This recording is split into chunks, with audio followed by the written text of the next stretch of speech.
Hello guys, nakita ulit tayo sa bagong vlog at ngayon ite-test drive natin, hindi ito kasi nung tinest drive natin hindi ko na vinlog tapos maganda yung sunog kaso masyadong malapit, dapat kasi bibiyahe ng malayo. So ngayon pupunta tayo kala Craig sa Binyan yan kay Craig, yung lagi kong kasama, best friend natin. Yun lang, ite-test drive lang natin, samahan nyo ako. And sana hindi siya sumabog, mag-overheat, ganun. Ayun, hindi nalaman. So yun, kita-kits lang tayo sa daanan, ingat sa atin. Right, ice. Guys, parang uulan. Ano ba yan? Lord, kayo na bahala sa akin. Awit na ulan. Tigil kaya to. So yun guys, ingat sa atin. Test drive lang natin to. Gusto ko na kasi tawag nun, kailangan ko kasi testing ng malayuan para maging kampante na ako dito. Kasi nakakabahan pa rin ako yung 90cc kasi prone to sabog yun. Kaya dapat bago may birit-birit dapat maayos. Awit na ulan, wag kang lalakas.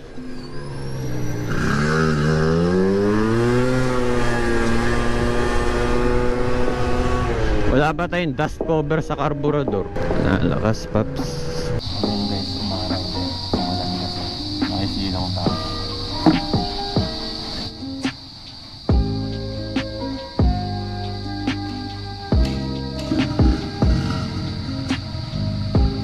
So yun guys, nagpatila lang tayo ng ulan. Pag sinugod ko kasi babasa yung carburetor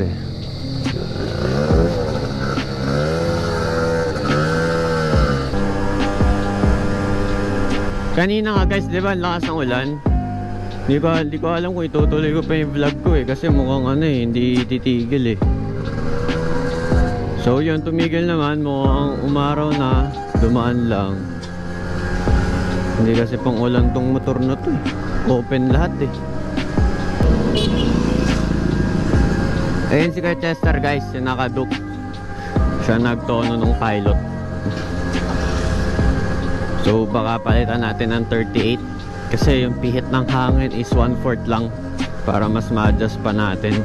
Bali 138 ay 38 pilot tapos 142 main. Yan, tuyo at ganyan lang. Parang di umulan dito, dun lang. So ito gas natin, parang 2.8 liters I think. So tignan natin, 2.5 liters. Oo, ingat. Oh, hindi nga umulan dito guys, dun lang. Problema ko dito ang talbog ng likod, sobrang laro. Pagka binilisan mo, bounce baby ka na. Kailangan ko palitan dito guys is yung braking system natin. Mahina. Tsaka shock sa likod. Dito tayo naputulan ng belt. Nakuha nga natin yung belt natin nasa bahay guys. Souvenir. Ano yun? Memories. Kasi guys, brown yung sunog nito. Ito, papakita ko yung picture. Yan. Kaso hanggang dito ko lang siya na testing. Birit. Dapat pag nagtotono, testing mo ng malayuan, diba?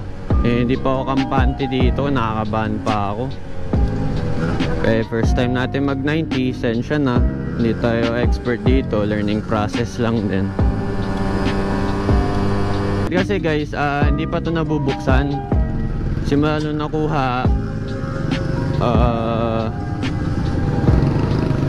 hindi pa namin binubuksan yung head block. Hindi pa namin na-check yung makina.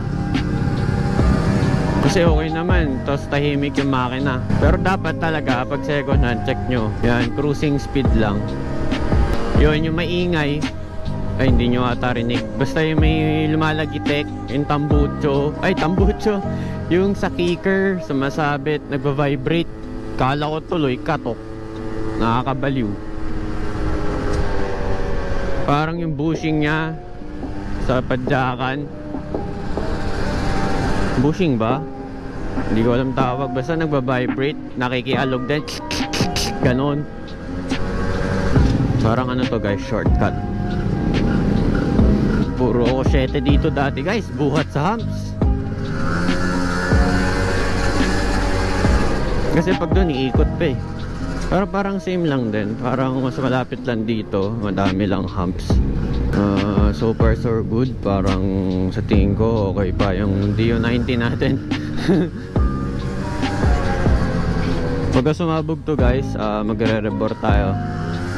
Kasi 50mm daw to, sabi. So gawin natin kahit 51mm ganun. Or 0.5 lang, kaunti lang. Bahala ko kasi ito liquid cool pag sumabog. Yun talaga pangarap ko. Unti-unti ko nagagawa yung pangarap ko sa Dio. Liquid cool, no? Para unlipiga. Guys, yung liquid cool sa Dio means ano, ipapabalot mo yung black. Tapos may ano ka sa harap, radiator, ganun. May tubig yung black mo, malamig. Para hindi mag-overheat, ganun. Mas safe yung makina. Yung mga ganito, air cooled. Hangin lang nagpapalamig sa makina. Yan, gets ba guys? Hindi ako expert guys ha, natutunan ko lang din yan. Diba guys, ang daming humps.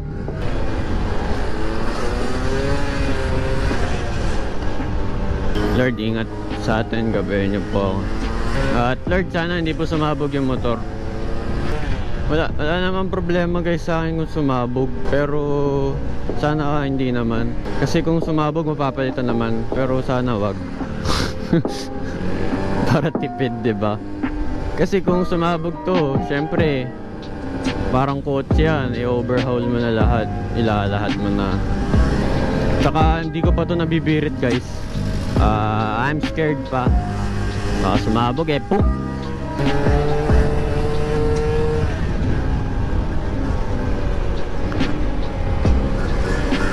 Ang talbog guys. Bounce. To, mabandaanan to. Sana hindi sumabog dito.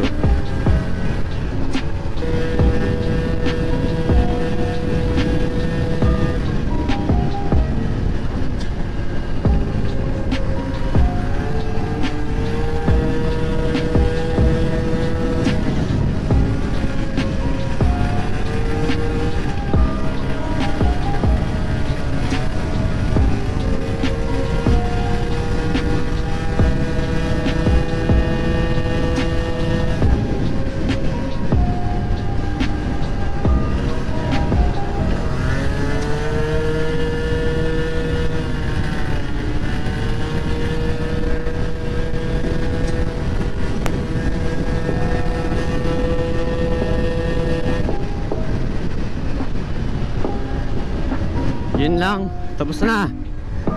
Grabe guys, ang lambot ng shocks. Diba nagbo-bounce pa rin ako.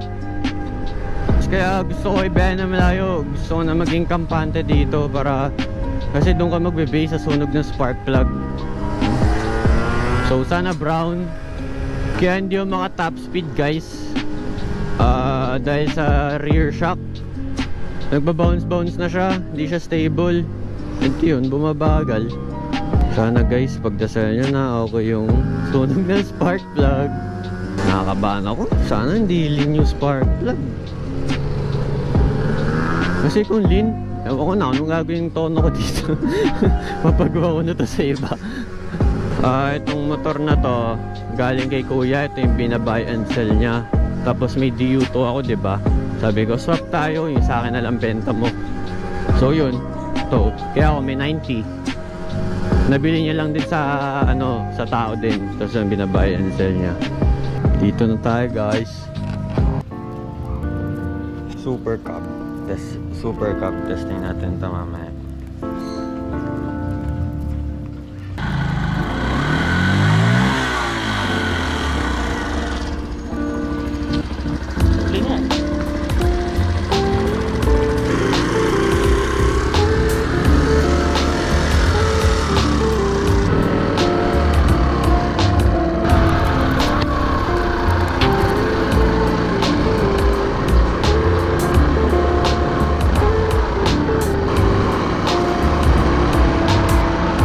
guys, check natin yung sunog ng spark plug.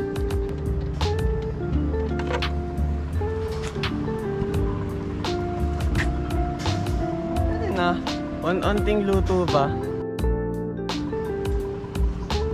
Bro, no? Nice, nice. Guys, maganda naman yung sunog. Pero onti pa. Para anlipiga siya, diba?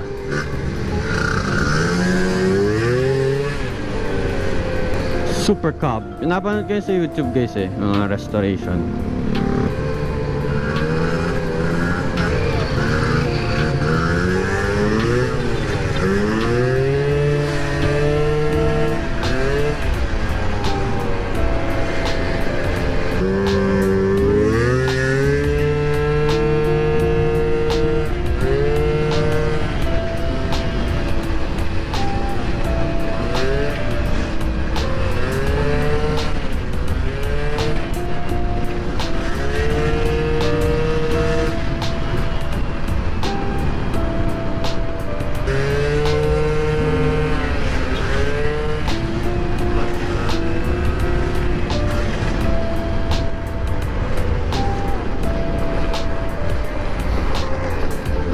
Tete.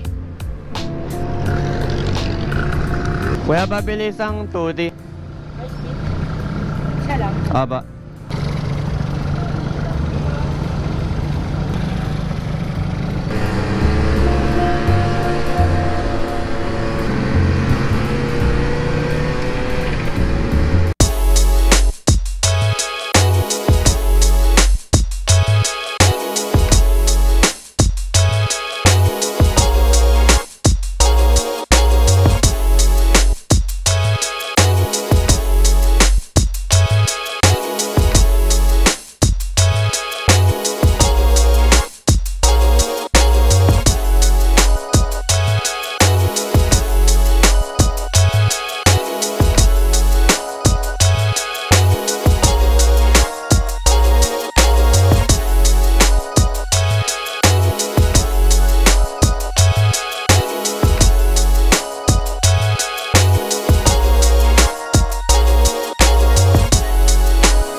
Few moments later. So yun guys, dito na magtatapos ng vlog. Kain tayong takoyaki. Sama ko si Kane. Saka si Craig.